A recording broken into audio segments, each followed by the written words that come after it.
بسم اللہ الرحمن الرحیم اللہم صلی وسلم وبارک علی سیدنا و نبینا و مولانا محمد وعلی آلہ وآلہ بیتہ و اصحابہ اجمعین۔ بہت بہت شکریہ زکریا شیخ صاحب آپ کا اور مسرور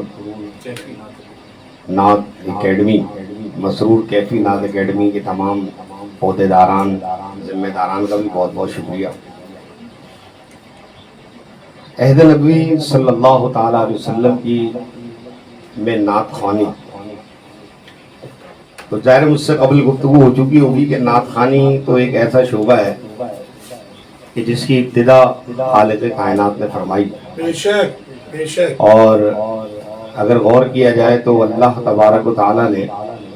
اپنے پاک کلام میں بڑے واضح طور پہ فرمایا کہ تمام زمین و آسمان کے فرشتوں کو بٹھایا کہ بیٹھو، اور اس کے بعد فرمایا کہ میں نعت پڑھوں گا اپنے محبوب کی، تم نے سننی ہے۔ اور اس پورے واقعے کو کچھ اس انداز میں بیان کیا ہے کہ ان اللہ و ملائکتہ یصلون علی النبی، بے شک اللہ اور اس کے فرشتے جو ہیں وہ غیب بتانے والے نبی پر درود و سلام پڑھ رہے ہیں۔ اب ایمان والوں سے کہا جا رہا ہے، حالانکہ کہنے کی ضرورت نہیں تھی، بنا کہے ایمان والوں کو چاہیے تھا کہ یہ درود و سلام پڑھتے، لیکن اس کی کرم نوازی ہے کہ اس نے ہمیں حکم دیا ہے، اور گویا ہم اس کے حکم کے مطابق نعت خوانی کر رہے ہیں، اور یہ وہ واحد عمل ہے، واحد فعل ہے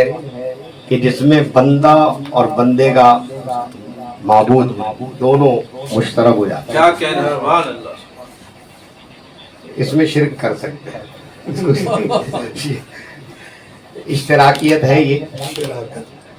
اب اللہ تبارک و تعالیٰ نے خود ہمیں نعت پڑھنے کا حکم دیا ہے، درود و سلام بھیجنے کا حکم دیا ہے۔ نعت کا مطلب یہ ہے کہ فضائل بیان کرنا، مناقب، محاسن، اور پھر ایک ایسی ذات کہ جس کی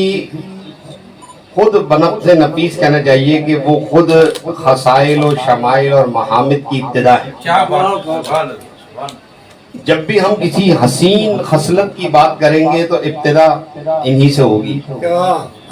اور جب بھی کسی حسین خصلت کی انتہا کی بات کریں گے تو انتہا بھی انہی پر ہوگی۔ گویا ابتدا بھی یہ ہے، انتہا بھی یہ ہے، حسن و جمال کی پہچان بھی یہ ہے، اور شمائل و خصائل اور محامد کا مجموعہ یہ ہے۔ ساری کائنات کا منبع، محبت، منظر، اور کہنا چاہیے کہ مرکز نگاہ میرے آقا کریم کی ذات گرامی۔